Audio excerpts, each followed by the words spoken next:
Monsieur Kérouche, bonjour. Président de Marraine Adour Côte-Sud. Saint-Vincent-de-Tyrosse et Madame Labeyrie a été battue. Votre commentaire?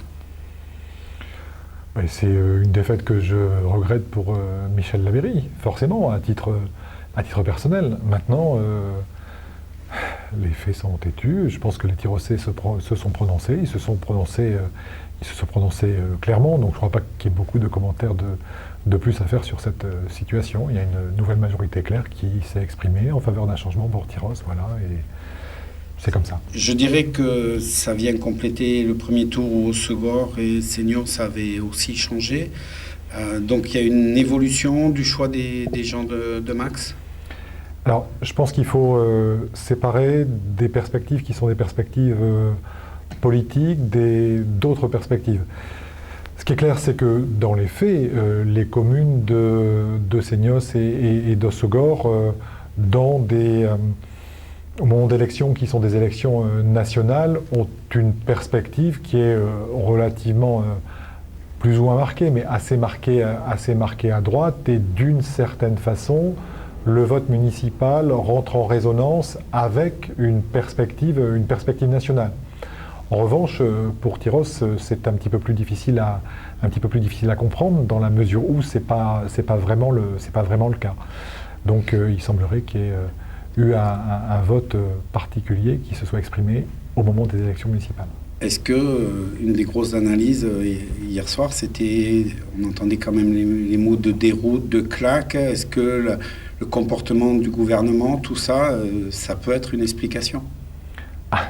C'est une explication. C'est une déroute électorale historique pour le parti socialiste, parce que je pense que le Parti socialiste, auquel j'appartiens par ailleurs, n'est pas en situation et n'arrive pas à répondre aux soucis qui s'expriment. Et on a conduit pendant 2 ans une politique qui est difficile à lire, pour ne pas dire plus, alors qu'il y a des attentes qui sont importantes dans la population, alors qu'il y a des réelles souffrances, notamment des souffrances sociales qui s'expriment, et que quand on est sourd à cette réalité et qu'on est un parti de gauche, je crois que malgré tout, il ne faut pas s'étonner outre mesure des conséquences. Mais alors, comment se fait-il que, quand on discute avec des gens du Parti socialiste comme vous, vous êtes tous dans cette analyse-là, et que dès qu'on monte, je dirais, aux étages supérieurs, ça n'existe plus, il n'y a plus cette analyse-là. Comment ça se fait qu'il y ait une rupture entre les gens du terrain comme vous et, je dirais, le gouvernement et les gens tout là-haut?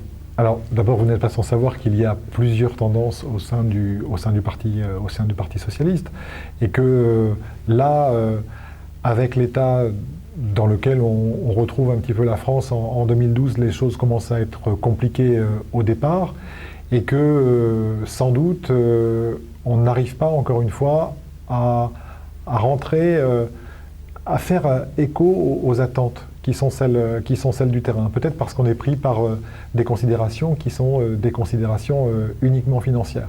Elles sont importantes, ces considérations financières. Mais faire des considérations financières l'alpha et l'oméga de la politique, en oubliant d'agir pour les gens, eh bien, encore une fois, ça se paie. Après, je vous dis, il y a des tendances qui s'expriment au sein du Parti socialiste, et il est clair que, en ce qui me concerne, avec certains autres, j'estime que un changement de politique serait nécessaire, ou plus exactement que cette politique, qu'une autre politique, aurait dû être appliquée dès le départ. On va revenir, excusez-moi, on va revenir à Max, puisque vous êtes le président. Comment vous allez aborder 2014-2020, puisqu'il y avait eu des engagements qui avaient été pris au départ, avec tous les maires en place? Vous allez vous retrouver à la prochaine réunion avec des changements, des maires qui n'étaient pas là, qui n'ont pas signé donc, la politique. Donc comment vous allez gérer cette partie-là? Alors là, c'est un petit peu différent. On est sur un territoire. Donc c'est vrai, il y a des orientations idéologiques qui sont divergentes, qui peuvent être divergentes à un moment donné entre la gauche et la droite. Mais il ne faut pas oublier quand même que vivre sur un territoire, ce n'est pas la guerre civile. Donc on peut avoir des orientations idéologiques différentes, mais en même temps, on a une responsabilité, droite et gauche, c'est de faire avancer ce territoire. Et je pense que nous pourrons travailler ensemble. Alors, En ce qui me concerne, je suis président, oui, je suis président jusqu'au 11 avril, et éventuellement, il y aura un renouvellement de ma situation au moment du vote du conseil communautaire. Mais il y a déjà le fait qu'une majorité assez large de communes de Max gardent la même orientation politique. Pour autant, enfin du moins en ce qui me concerne, l'idée c'est de ne pas faire la politique contre les autres. Parce que si on fait la politique contre les autres, on fait une politique au détriment de tout le territoire. Et je pense que, élus de droite comme de gauche, nous sommes responsables de ce territoire. Et j'attends des comportements responsables. Il pourrait y avoir des oppositions, on pourra discuter de certaines orientations. Pour autant, les gens qui ont voté ne s'attendent pas à ce qu'on ait uniquement des jeux politiciens. Enfin, c'est pas, je perçois pas le vote de dimanche comme justement une volonté comme celle-là. C'est plutôt exactement l'opposé. Donc l'idée, c'est pas de faire des jeux politiciens, c'est éventuellement de s'opposer sur certaines orientations, mais en même temps, nous avons une responsabilité commune vis-à-vis du territoire. Et cette responsabilité, on devra l'exercer ensemble. Justement, je dirais donc pour résumer, du dialogue pour arriver à des idées communes pour l'intérêt de la communauté de communes. Les collectivités locales, et j'insiste sur les deux mots, les collectivités locales ont comme perspective de tracer l'avenir d'un territoire. Alors, on peut peut-être s'opposer sur les moyens, sur les stratégies à mettre en œuvre, mais dans le même temps, encore une fois, la perspective, c'est bien d'accompagner ce territoire. C'est vrai pour le développement économique, c'est vrai en matière de création d'emplois. Donc j'imagine mal que nous passions notre temps à nous chamailler et en nous chamaillant, à éviter les vrais problèmes, qui sont ceux des gens.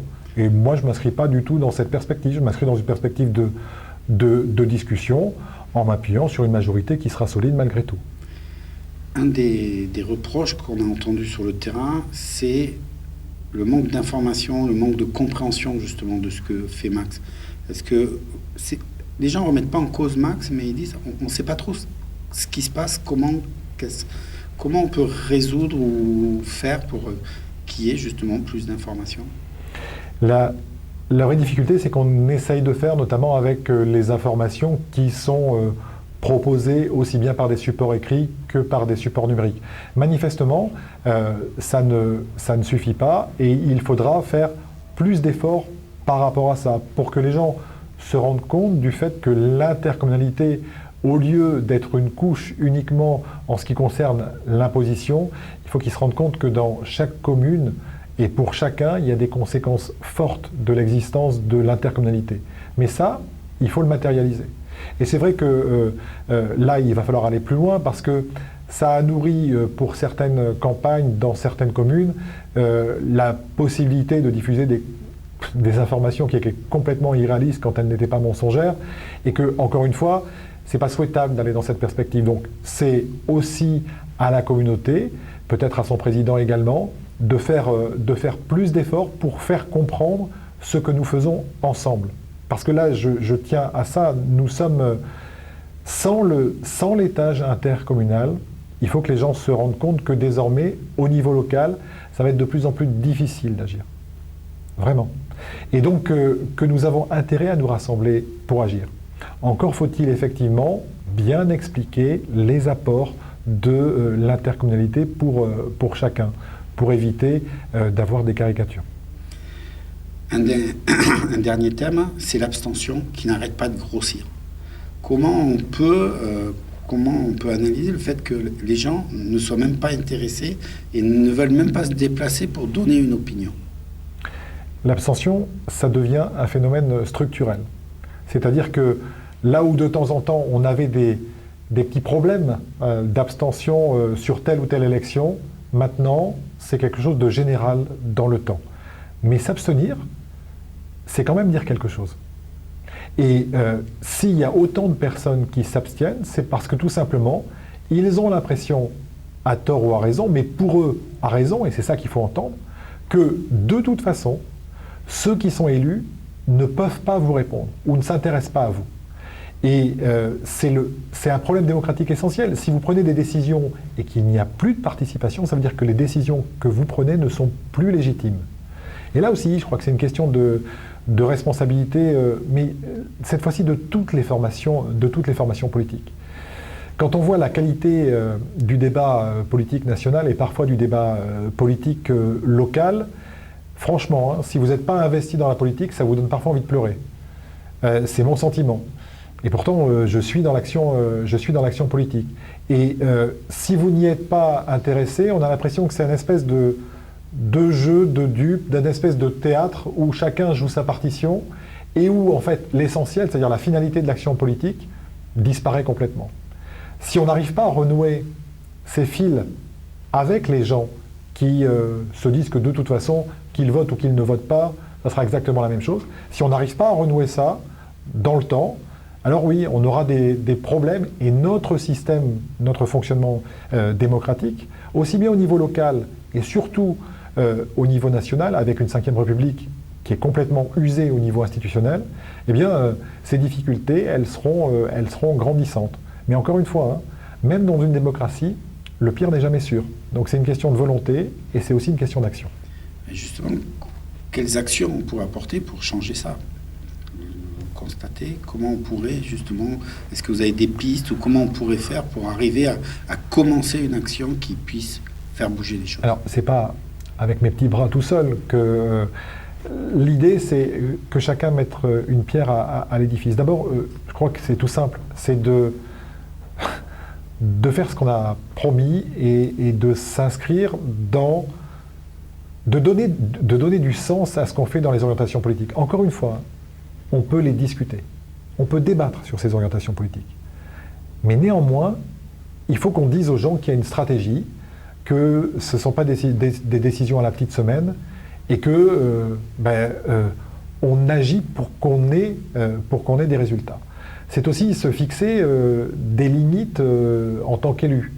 Il y a une limitation du cumul des mandats, c'est strictement ne pas exercer plus de 2 mandats. Montrer qu'il y a des limites aussi pour les élus comme pour tous les citoyens.